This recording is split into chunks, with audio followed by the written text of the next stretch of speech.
legislation that you sponsored was considered by the House Oversight and Reform Committee, well, the Merit Act, that seeks to expedite the process for dismissing government employees. So why do you consider this specific reform so necessary?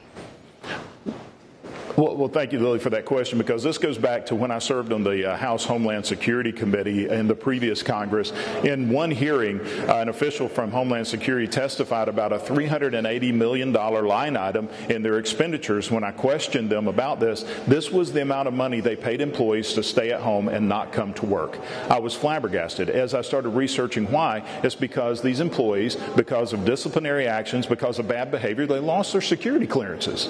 Well, it takes so long to remove a bad employee that they've stayed on the payroll for over a year. Some have appealed and stretched it out to 2 years. And as we investigated, we found out it's a flawed system. It takes so long to actually remove a bad employee from federal service that most managers simply promote the bad employees just to get them out of their work center. Now, in the case of Homeland Security, you lose your security clearance, you can't work there anymore. But still, they're on the payroll at the cost of taxpayers for almost a year, just sitting at home doing nothing. What the Merit Act does is it streamlines that process, brings it from an average of 360 days to remove a documented bad employee down to 15 days, but still preserve protection for whistleblowers and to ensure that those good employees that do have the right ideas of serving the American people, it protects them and their jobs as well. Seems like a major and necessary change there. Well, Congressman, you've also been part of another pretty big issue, the Better Way agenda, for the past 2 years, and have recently spoken on how your district is better off now. So what are you seeing as similar results across the country, and also what other work still needs to be done?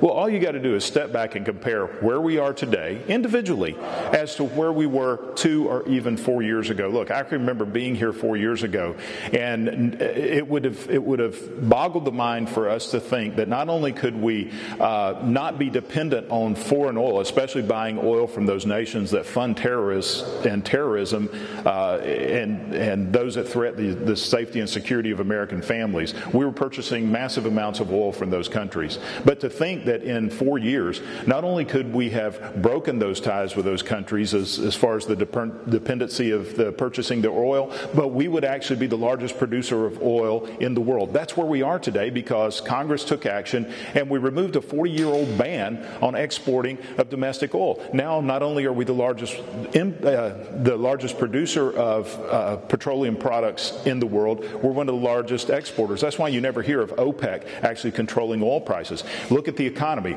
Just 4 years ago, economists are saying the best growth we're ever going to see in the economy is 1.5, maybe 2%. Look at where we are today.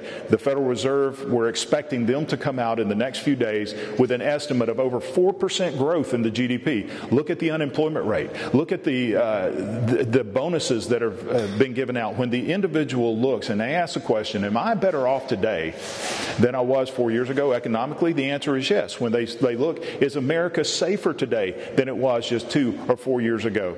The answer has to be yes. When you look at what this administration has done to constrain ISIS, we never hear about ISIS anymore.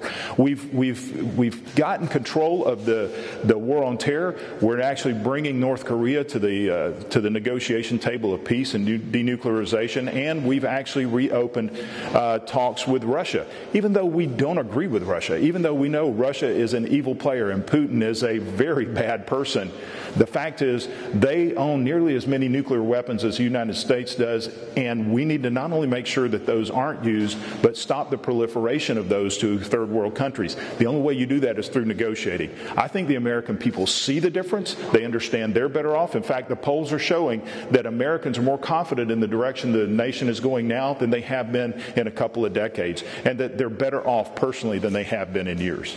Want to see more videos like this? Click on the link below and subscribe to One American News on YouTube, and call your cable provider and kindly demand that One American News is added to your lineup. Call and subscribe today.